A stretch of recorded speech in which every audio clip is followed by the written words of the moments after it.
ಮಡಿಕೇರಿ ದಸರಾ ಉತ್ಸವಕ್ಕೆ ಆಗಮಿಸಿರುವ ನಾಡಿನ ಎಲ್ಲ ಭಕ್ತಾದಿಗಳಿಗೂ ಪ್ರವಾಸಿ ಮಿತ್ರರಿಗೂ ಕುಂದರಮುಟ್ಟೆ ಶ್ರೀ ಚೌಟಿ ಮಾರಿಯಮ್ಮ ದೇವಾಲಯ ಆಡಳಿತ ಮಂಡಳಿ ಹಾಗೂ ದಸರಾ ಉತ್ಸವ ಸಮಿತಿಯವರಿಂದ ಆದರದ ಸ್ವಾಗತ ಸುಸ್ವಾಗತ.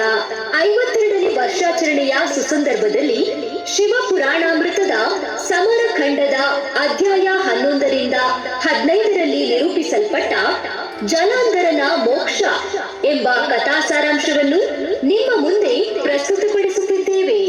ಶಿವನ ಕ್ರೋಧಾಗ್ನಿಯಿಂದ ಜನಿಸಿದ ಜಲಾಂಧರನು ಪತ್ನಿ ವೃಂದೆಯ ಪತಿವ್ರತೆಯ ಪ್ರಾಣ ರಕ್ಷಣೆಯಿಂದ ತ್ರಿಲೋಕಕ್ಕೆ ಕಂಟಕನಾಗುತ್ತಾನೆ. ದೇವತೆಗಳ ಬೇಡಿಕೆ ಮೇರೆಗೆ ವಿಷ್ಣುವು ಯುದ್ಧಕ್ಕೆ ಅಣಿಯಾದಾಗ ಲಕ್ಷ್ಮಿಯು ಸಹೋದರ ಜಲಂಧರನಿಗೆ ಪ್ರಾಣಾಪಾಯ ಮಾಡಬಾರದಾಗಿ ಕೋರುತ್ತಾಳೆ. ದೇವತೆಗಳ ಸಂಕಷ್ಟಕ್ಕೆ ನಾರದರು ನೆರವಾಗಿ ಪರಮೇಶ್ವರನ ಪತ್ನಿ ಪಾರ್ವತಿಯ ಮೇಲೆ ಮೋಹಿತನಾಗುವಂತೆ ಮಾಡಿದಾಗ ಇದರಿಂದ ಕೋಪಿತಳಾದ ಪಾರ್ವತಿಯು ರುದ್ರಾವತಾರ ತಾಳುತ್ತಾಳೆ. ಪತ್ನಿಯ ರಕ್ಷಣೆಗೆ ಆಗಮಿಸಿದ ಶಿವನು ಅಸಹಾಯಕನಾಗಿರುತ್ತಾನೆ. ಸಂದರ್ಭವನ್ನರಿತ ಪಾರ್ವತಿಯು ಸಹೋದರ ವಿಷ್ಣುವನ್ನು ನೆನೆಯುತ್ತಾಳೆ. ವಿಷ್ಣುವು ಭಕ್ತೆ ವೃಂದೆಗೆ ಅನುಗ್ರಹಿಸಿದ ವರದ ಅವಾಂತರವನ್ನು ತಿಳಿದು ವೃಂದೆಯ ಪತಿವ್ರತೆಗೆ ಭಂಗ ತರುತ್ತಾನೆ. ಶಿವ ಪಾರ್ವತಿ ಪುತ್ರರಾದ ಗಣೇಶ ಕಾರ್ತಿಕೇಯರು ಜಲಂಧರನ ಮೇಲೆ ಯುದ್ಧಕ್ಕೆ ಅಣಿಯಾಗುವ ಸಂದರ್ಭ ಜಲಂಧರನು ತಮ್ಮ ತಂದೆಯಾದ ಶಿವನ ರೂಪವನ್ನು ಹೋಲುತ್ತಿರುವುದರಿಂದ ಹಿಂತಿರುಗುತ್ತಾರೆ. ಪಾರ್ವತಿಯ ಅಪೇಕ್ಷೆಯ ಮೇರೆಗೆ ಪರಶಿವನು ಜಲಂಧರನನ್ನು ವಧೆಗೈದು ತ್ರಿಲೋಕಕ್ಕೆ ಮೋಕ್ಷ ಪ್ರಾಪ್ತಿ ನೀಡುತ್ತಾರೆ.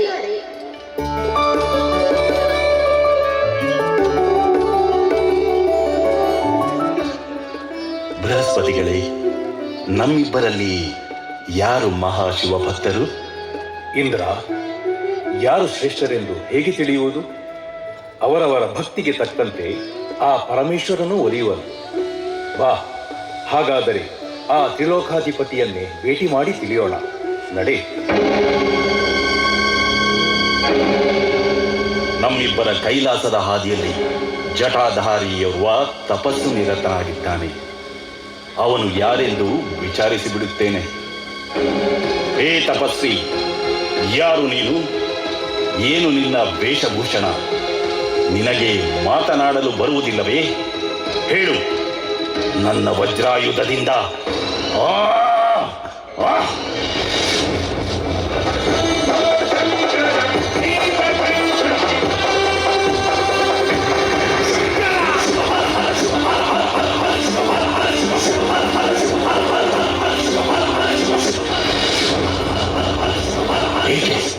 ಏಕೆ ನನ್ನ ವಜ್ರಾಯುಧ ಪುಡಿ ಪುಡಿಯಾಗಿ ಮಣ್ಣಾಗುತ್ತಿದೆಯಲ್ಲ? ಹೇ ಇಂದ್ರ, ತ್ರಿಲೋಕಾಧಿಪತಿಯಾದ ಶಿವನ ಮೇಲೆ ನಿನ್ನ ವಜ್ರಾಯುಧದ ಪ್ರಯೋಗವೇ? ಮನ್ನಿಸು ದೇವ, ಮನ್ನಿಸು ನನ್ನನ್ನು. ನನ್ನಿಂದ ಮಹಾ ಅಪರಾಧವಾಯಿತು. ನಿನ್ನನ್ನು ಮನ್ನಿಸಿ ನಿನ್ನ ವಜ್ರಾಯುಧವನ್ನು ಮರಳಿಸುತ್ತಿದ್ದೇನೆ ಬೃಹಸ್ಪತಿಗಳೇ. ಆದರೆ ನನ್ನ ನಯನಾಗ್ನಿಯ ಮೂಲಕ ಉದ್ಭವವಾಗಿರುವ ಕ್ರೋಧವನ್ನ ಹೇಗೆ ತಣಿಸಲಿ? ಭಗವಾನ್, ನಮಗರಿವಿಲ್ಲದೆ ಅಚಾತುರ್ಯ ನಡೆಯಿತು. ತಪೋ ನಿರತರಾಗಿದ್ದ ತಮ್ಮ ಕ್ರೋಧಕ್ಕೆ ಕಾರಣರಾದ ನಮ್ಮನ್ನು ಮನ್ನಿಸಿ ದೇವ, ಮನ್ನಿಸಿ. ಉಕ್ಕಿ ಬರುತ್ತಿರುವ ಕ್ರೋಧಾಗ್ನಿಯನ್ನು ಸಾಗರದಲ್ಲಿ ನಿವೇದಿಸಿ ನಮ್ಮನ್ನು ಉದ್ಧರಿಸಿ ದೇವ, ನಮ್ಮನ್ನು ಉದ್ಧರಿಸಿ.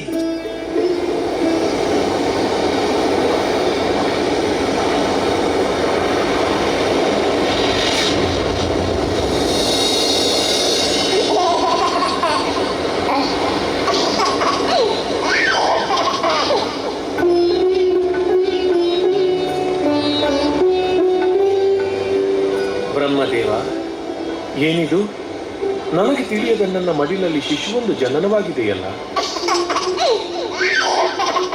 ಸಾಗರ, ಈ ಶಿಶುವಿನ ಜನನ ನಿನ್ನಲ್ಲಿ ಆದ್ದರಿಂದ ಇವನನ್ನು ನೀನೇ ಸಲಹಬೇಕು.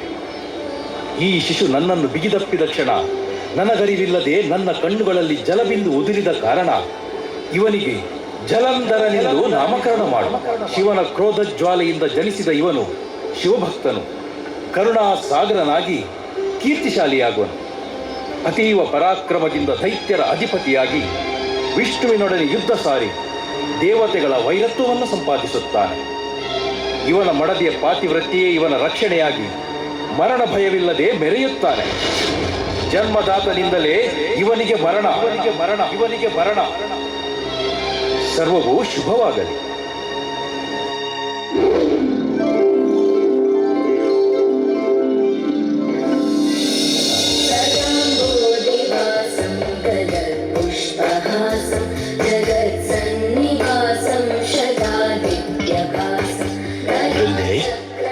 ನಿನ್ನ ಭಕ್ತಿ ಪೂಜಾದಿಗಳಿಂದ ಸಂತುಷ್ಟನಾಗಿರುವೆ.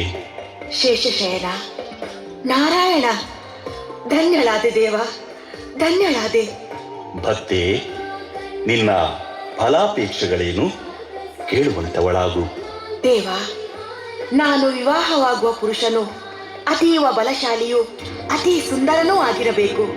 ಅಲ್ಲದೆ ನನ್ನ ಪತಿವ್ರತೆಯೇ ಅವನಿಗೆ ಪ್ರಾಣರಕ್ಷೆಯಾಗಿರಬೇಕು. ನಿನ್ನ ಇಚ್ಛೆಯಂತೆಯೇ ಆಗಲಿ. ತಥಾಸ್ತು. ವಿಧಿಲಿಖಿತದಂತೆ ಬ್ರಹ್ಮನು ದೈತ್ಯ ಗುರುವಾದ ಶುಕ್ರಾಚಾರ್ಯರನ್ನು ಕರೆಸಿ ಜಲಂಧರನಿಗೆ ಪಟ್ಟಾಭಿಷೇಕವನ್ನು ಮಾಡಿಸಿದನು. ವೃತ್ತಿ ಚಂದ್ರನಂತೆ ಬೆಳೆದು ಪ್ರಾಯ ತುಂಬಿ ಬಂದಾಗ ಅತ್ಯಂತ ರೂಪರಾಶಿಯು ಸದ್ಗುಣ ಸಂಪನ್ನನಾದ ಕಾಲನೇಮಿ ಎಂಬ ದೈತ್ಯನ ಪುತ್ರಿಯಾದ ವೃಂದೆಯನ್ನು ವಿವಾಹವಾಗಿ ಶುಕ್ರಾಚಾರ್ಯರ ಪ್ರಭಾವದಿಂದ ದೈತ್ಯಾಧಿಪತಿಯಾಗಿ ತ್ರಿಲೋಕಕ್ಕೆ ಕಂಟಕನಾಗುತ್ತಾನೆ. ಇತ್ತ ಅಮರಾವತಿಯನ್ನು ಕಳೆದುಕೊಂಡ ದೇವತೆಗಳು ವಿಷ್ಣುವಿನ ಮೊರೆ ಹೋಗುತ್ತಾರೆ. ಅನ್ಯಥಾ ಶರಣಂ ನಾಸ್ತಿ ತ್ವಮೇವ ಶರಣಂ ಮಮ. ಶೇಷಶಯನ, ನಾರಾಯಣ, ಶರಣಂ ಶರಣಾರ್ಥಿ. ದೇವೇಂದ್ರ, ಏನು ನಿನ್ನ ತೊಳಲಾಟ? ನಿನ್ನ ಆಗಮನದ ಉದ್ದೇಶವೇನು? ವೈಕುಂಠಾಧಿಪತಿ ನಿಮಗೆ ತಿಳಿಯದೇನಿದೆ. ಪರಶಿವನ ಕ್ರೋಧಾಗ್ನಿಯಿಂದ ಜನಿಸಿದ ಜಲಂಧರನ ಅಟ್ಟಹಾಸ ಎಲ್ಲ ಮೀರಿ ತ್ರಿಲೋಕಕ್ಕೆ ಕಂಟಕವಾಗಿದ್ದಾನೆ. ನಮ್ಮ ನೆಲೆ ಅಮರಾವತಿಯನ್ನ ಕಸಿದುಕೊಂಡು ನಮಗೆ ನಿಲ್ಲಲು ನೆಲೆ ಇಲ್ಲದಂತಾಗಿ ಅಲೆದಾಡುವಂತಾಗಿದೆ ದೇವ. ತ್ರಿಲೋಕಾಧಿಪತಿಗಳಾದ ನೀವೇ ಇದಕ್ಕೊಂದು ಪರಿಹಾರ ನೀಡಬೇಕು. ಲಕ್ಷ್ಮೀಪತಿ, ನೀನೇ ರಕ್ಷಿಸಬೇಕು. ದೇವತೆಗಳೇ, ನಿಮ್ಮ ಸಂಕಷ್ಟ ನನಗೆ ಅರಿವಾಯಿತು. ಇದು ನಾನೀಗಲೇ ಹೊರಟೆ. ನಿಲ್ಲಿ ಸ್ವಾಮಿ, ನಿಲ್ಲಿ. ಎಷ್ಟೇ ಆಗಲಿ ಜಲಂಧರನು ನನ್ನ ತಮ್ಮ. ಪ್ರಿಯೆ, ಜಲಂಧರನು ನಿನ್ನ ಸಹೋದರನಾದರೂ ಲೋಕಕಂಟಕನಾಗಿರುವನು. ದೈತ್ಯ ಬುದ್ಧಿಯಿಂದ ದೇವತೆಗಳಿಗೆ ಹಿಂಸೆ ನೀಡುವುದು ಸರಿಯಲ್ಲ. ಯುದ್ಧ ಒಂದೇ ಸರಿಯಾದ ಮಾರ್ಗ. ಆಗ ಯಾವುದೇ ನಿಮ್ಮ ಸಂಬಂಧಗಳು ಗಣನೆಗೆ ಬರುವುದಿಲ್ಲ. ಪ್ರಾಜ್ಞಳಾದ ನಿನಗೆ ನಾನು ಹೇಳುವುದೇನಿದೆ? ಆಯಿತು. ದೇವತೆಗಳ ತೃಪ್ತಾರ್ಥವಾಗಿ ನನ್ನ ಸಹೋದರನೊಡನೆ ಯುದ್ಧ ಮಾಡಿ. ಆದರೆ ಯಾವ ಕಾರಣಕ್ಕೂ ಅವನಿಗೆ ಪ್ರಾಣಾಪಾಯ ಮಾಡಬಾರದು. ಆಗಲಿ ದೇವಿ. ಜಲಂಧರನಿಗೆ ದೇವತೆಗಳಿಂದ ಕಸಿದುಕೊಂಡ ಅಮರಾವತಿಯನ್ನು ಹಿಂದಿರುಗಿಸಲು ಹೇಳಿ ಬರುವೆ.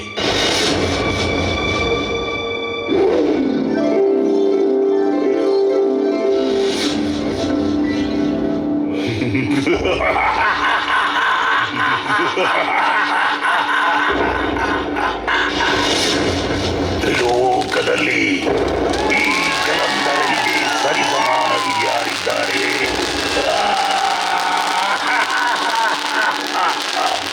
ದೇವತೆಗಳೆಲ್ಲರೂ ಹೆದರಿ ಎಲ್ಲಿ ಅವಿತಿಕೊಂಡಿರುವರು ಯಾರಿಗೂ ತಿಳಿಯದ್ದಾಗಿದೆ. ನಾನೇ ತ್ರಿಲೋಕಾಧಿಪತಿ ಜಲಂಧರ.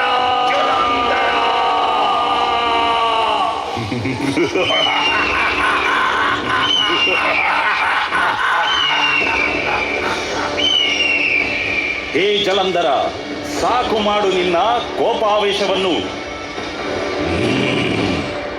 ಎಲೆ ಕಪಟೆ, ಮೋಸದಿಂದ ದೇವತೆಗಳಿಗೆ ಅಮೃತ ಕುಡಿಸಿ ಅವರನ್ನೆಲ್ಲ ಅಮರರನ್ನಾಗಿಸಿಕೊಂಡೆ. ನಾನೇ ನಿನ್ನ ಬಳಿ ಬರಬೇಕೆಂದು ಭಾವಿಸಿದ್ದೆ. ಆದರೆ ನನ್ನ ಭಾವನಾದ ಕಾರಣ ಶಾಂತವಾಗಿದ್ದೆ. ದೇವತೆಗಳ ಮೊರೆ ಕೇಳಿ ನನ್ನೊಂದಿಗೆ ಯುದ್ಧಕ್ಕೆ ಬಂದಿರುವೆಯಾ?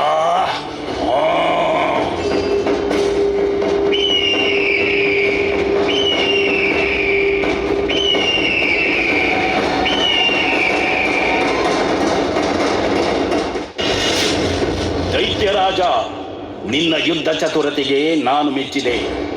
ನಿನಗೇನು ಬರಬೇಕು ಕೇಳು. ಆಗಲಿ, ನನ್ನ ಇಚ್ಛೆಯಂತೆ ನೀವು ನನ್ನ ಅಕ್ಕಯ್ಯ ಅರಮನೆಯ ಅತಿಥಿಗಳಾಗಿ ಬರಬೇಕು. ಆಗಲಿ, ತಥಾಸ್ತು.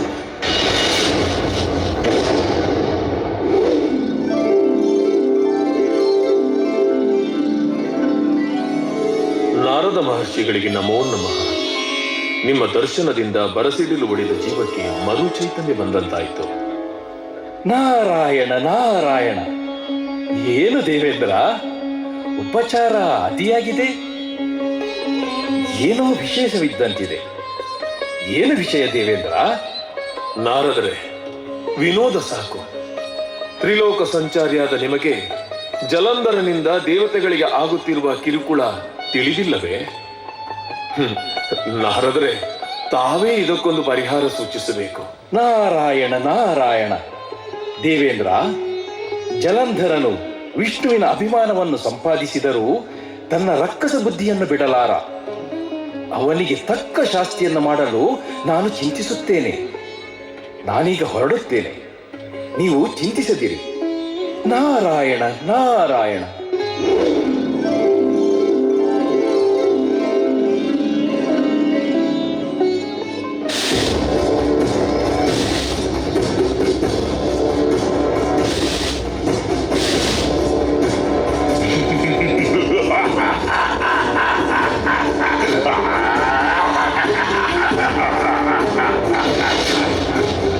ನಾರಾಯಣ ನಾರಾಯಣ.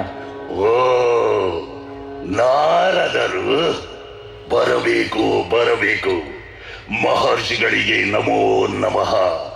ಮಹರ್ಷಿಗಳೇ, ನಿಮ್ಮ ತ್ರಿಲೋಕ ಸಂಚಾರ ಹೇಗಿದೆ? ಎಲ್ಲರೂ ಕ್ಷೇಮವೇ? ನಾರಾಯಣ ನಾರಾಯಣ. ಎಲ್ಲವೂ ಅಷ್ಟಕ್ಕಷ್ಟೇ ಜಲಂಧರ. ಆದರೆ ಕೈಲಾಸದ ವೈಭವ ಮಾತ್ರ ವರ್ಣಿಸಲಸದಳ. ನಾರದರೆ, ಕೈಲಾಸದಲ್ಲಿ ಅದೇನು ಅಷ್ಟೊಂದು ವೈಭವ ನನ್ನ ರಾಜ್ಯದಲ್ಲಿ ಇಲ್ಲದಿರುವಂಥದ್ದು? ನಾರಾಯಣ ನಾರಾಯಣ. ಅಯ್ಯೋ ಪೆದ್ದ, ನಿನ್ನ ಬುದ್ಧಿಗೆ ಏನು ಹೇಳುವುದು? ಕೈಲಾಸಕ್ಕಿಂತಲೂ ನಿನ್ನ ವೈಭವ ಹೆಚ್ಚೇ. ಆದರೆ ಏನು ಪ್ರಯೋಜನ? ನಿನಗೆ ಸರಿಯಾದ ಸ್ತ್ರೀರತ್ನ ಇಲ್ಲದಿರುವುದೇ ಕೊರತೆಯಾಗಿದೆ. ಕೋಟಿ ರತ್ನವಿದ್ದರೇನು ದಾನವೇಂದ್ರ, ಒಂದು ಸ್ತ್ರೀರತ್ನವಿಲ್ಲದ ಮೇಲೆ? ಏಕೆ ನಾರದರೆ, ನನ್ನ ರಾಣಿ ವೃಂದೆಯು ಸ್ತ್ರೀ ರತ್ನವಲ್ಲವೇ? ಅವಳು ಸೌಂದರ್ಯ ರಾಶಿಯಲ್ಲವೇ? ನಿಜ ಜಲಂಧರ, ನಾನು ಇಲ್ಲವೆನ್ನುವುದಿಲ್ಲ. ನಿನ್ನ ಪತ್ನಿ ಮಹಾಪತಿವ್ರತೆ. ನೀನು ಅವಳ ಕೈ ಹಿಡಿಯಲು ಪುಣ್ಯ ಮಾಡಿರಬೇಕು. ಆದರೆ ನಿನ್ನ ರಾಣಿ ವೃಂದೆಯು ಮಹಾಪತಿವ್ರತ ಸಾಧ್ವಿ ಮಣಿಯರ ಸಾಲಿಗೆ ಸೇರುವಳೇ ಹೊರತು ತ್ರಿಲೋಕ ಸುಂದರಿಯಾಗಲಾರಳು, ತಿಳಿದುಕೋ. ಹಾಗಾದರೆ ತ್ರಿಲೋಕ ಸುಂದರಿ ಯಾರು ನಾರದರೆ? ನಾರಾಯಣ ನಾರಾಯಣ. ತ್ರಿಲೋಕ ಸುಂದರಿ ಎಂದರೆ ಇನ್ನಾರು? ಜಟಾಧಾರಿ ಶಿವನ ಪತ್ನಿ ಪಾರ್ವತಿ ಒಬ್ಬಳೇ. ಶಿವನಾದರೂ ಬೂದಿಗೊರವ, ಯಾವ ಗಳಿಗೆಯಲ್ಲೂ ತಪೋನಿರತನಾಗಿರುತ್ತಾನೆ. ನಿನ್ನಂತಹ ತ್ರಿಲೋಕಾಧಿಪತಿಯು ಮಹಾರಸಿಕನು ಆದವನಿಗೆ ಅವಳು ಸರಿಯಾದವಳು. ನೋಡು, ಪ್ರಯತ್ನಿಸು. ನಿನ್ನ ವೈಭವ ಕಿರೀಟಕ್ಕೆ ಮತ್ತೊಂದು ಗರಿ ಮೂಡಿದಂತಾಗುತ್ತದೆ. ನಾನು ಯಾವುದೇ ದುರುದ್ದೇಶದಿಂದ ಈ ಮಾತನ್ನು ಹೇಳಲಿಲ್ಲ ಜಲಂಧರ. ನಾನಿನ್ನು ಹೊರಡುತ್ತೇನೆ. ನಾರಾಯಣ ನಾರಾಯಣ. ಈ ಸೃಷ್ಟಿಯಲ್ಲಿ ನನಗೆ ದೊರಕದೇ ಇರುವುದೇನಿದೆ? ನಾನೀಗಲೇ ಕೈಲಾಸಕ್ಕೆ ತೆರಳಿ ಆ ಸ್ತ್ರೀ ರತ್ನವನ್ನು ಹೊತ್ತು ತಂದು ಸಂತೃಪ್ತನಾಗುತ್ತೇನೆ.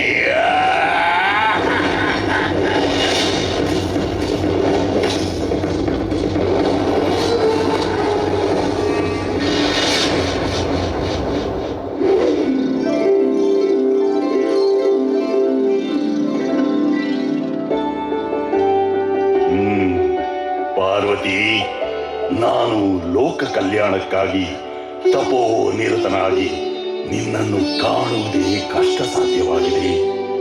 ನಿನ್ನ ಸಾನ್ನಿಧ್ಯ ಬಯಸಿ ಬಂದಿರುವ ನನಗೆ ಕೃಪೆ ತೋರು. ಬಾ ಪಾರ್ವತಿ, ಬಾ. ಹೇ ದೈತ್ಯ ಜಲಂಧರನೇ, ನೀನು ಮಾರುವೇಷದಲ್ಲಿ ಬಂದು ನನ್ನ ಸಾನ್ನಿಧ್ಯ ಬಯಸಿದರೆ ತಿಳಿಯಲಾರೆನು ಎಂದು ಭಾವಿಸಿರುವೆಯಾ? ಮೂರ್ಖ, ಮಾತ್ರ ಸ್ವರೂಪಳಾದ ನನ್ನ ಮೇಲೆಯೇ ನಿನ್ನ ವ್ಯಾಮೋಹ ಎಂದಾದರೆ ಇದೋ ನೋಡು ನನ್ನ ಧರಣಿಯ ಸ್ವರೂಪ.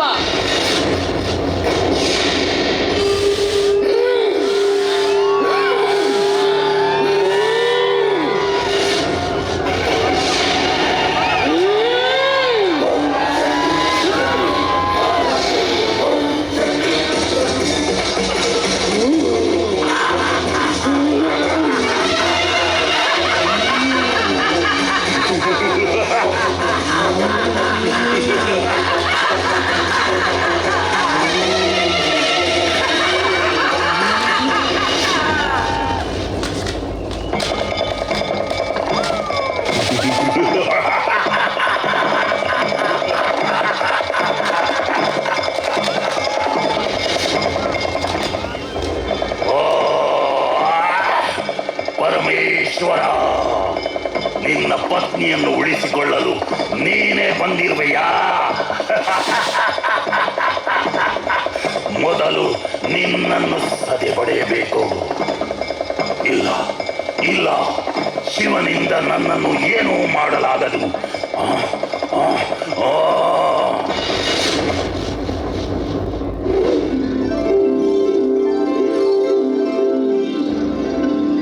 ಶ್ರೀಮನ್ನಾರಾಯಣ, ಸಹೋದರ ಶೇಷಶಯನ, ನಿನ್ನ ಸಹೋದರಿಗೆ ಬಂದೊದಗಿರುವ ಸಂಕಷ್ಟ ತಿಳಿದು ಜಲಂಧರನ ಆತಿಥ್ಯ ಸ್ವೀಕರಿಸುತ್ತಾ ಶಯನವಾಗಿರುವೆಯಾ? ಸಹೋದರಿ ಪಾರ್ವತಿ, ಶಾಂತಳಾಗು. ನನ್ನಿಂದಾದ ಅಚಾತುರ್ಯಕ್ಕೆ ನಾನೇ ಪರಿಹಾರ ಕಲ್ಪಿಸುತ್ತೇನೆ. ಇದೋ ನಾನೀಗಲೇ ಹೊರಟೆ.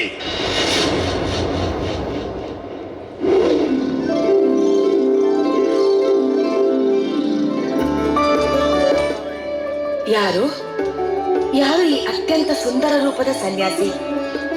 ನಾನೇ ಆಕರ್ಷಿತಳಾದೆನಲ್ಲ. ಸ್ವಾಮಿಗಳೇ, ತಾವುಗಳು ನನ್ನ ಆತಿಥ್ಯವನ್ನು ಸ್ವೀಕರಿಸಿ ನನಗೆ ಆಶೀರ್ವಾದ ನೀಡಬೇಕು. ಕೀರ್ತಿಶಾಲಿಯಾಗು. ಇದೆಂತಹ ಆಶೀರ್ವಾದ ಸ್ವಾಮಿ? ಮುಂದೆ ಎಲ್ಲವೂ ನಿನಗೆ ತಿಳಿಯುವುದು. ತಥಾಸ್ತು.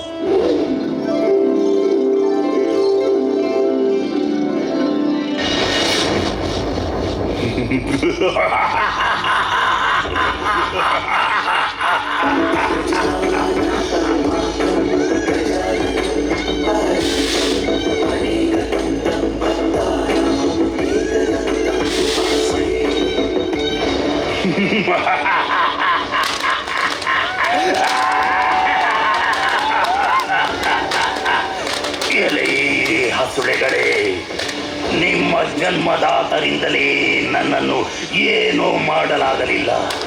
ಇನ್ನು ನೀವುಗಳು ಏನು ಸಾಧಿಸಬಹುದು? ತೊಲಗಿರಿ ಇಲ್ಲಿಂದ.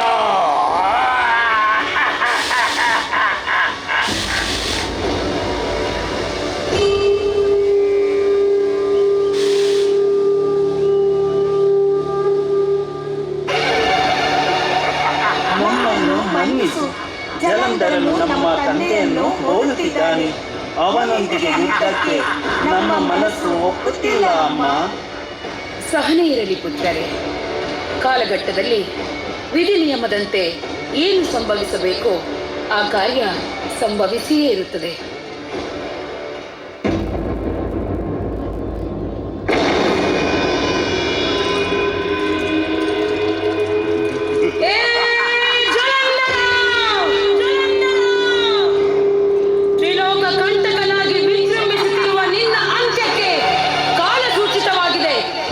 ಪರಶಿವನ ಕ್ರೋಧಾಗ್ನಿಯಿಂದ ಜನಿಸಿದ ನೀನು ಪರಮೇಶ್ವರನ ಪತ್ನಿಯನ್ನೇ ಮೋಹಿಸಿರುವೆ. ಮುಕ್ಕಣ್ಣನ ಉಕ್ಕಿ ಬರುವ ಜ್ವಾಲಾಮುಖಿಯನ್ನು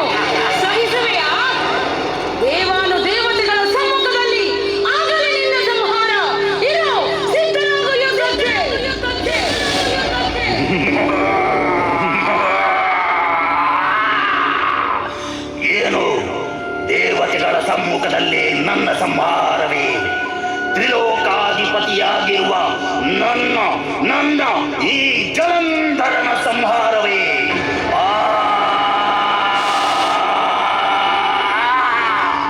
ಇದೋ ನೋಡು, ಭೂಮಿ ಬಾನು ಒಂದಾಗಿಸುವ ನನ್ನ ರುದ್ರ ರೂಪವನ್ನು.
ಐವತ್ತೆರಡನೇ ವರ್ಷಾಚರಣೆಯ ಸುಸಂದರ್ಭದಲ್ಲಿ ನಮಗೆ ಎಲ್ಲಾ ರೀತಿಯಲ್ಲೂ ತನು ಮನ ಧನ ಸಹಾಯ ನೀಡಿದ ಸರ್ವಧರ್ಮ ವರ್ತಕರಿಗೂ ನಾಡಿನ ಭಕ್ತಾದಿಗಳಿಗೂ ಜಿಲ್ಲಾಡಳಿತ, ಪೊಲೀಸ್ ಇಲಾಖೆ, ದಶಮಂಟಪ ಸಮಿತಿ, ನಗರ ದಸರಾ ಸಮಿತಿ, ಮಾಧ್ಯಮ ಮಿತ್ರರು, ದೃಶ್ಯ ಮಾಧ್ಯಮ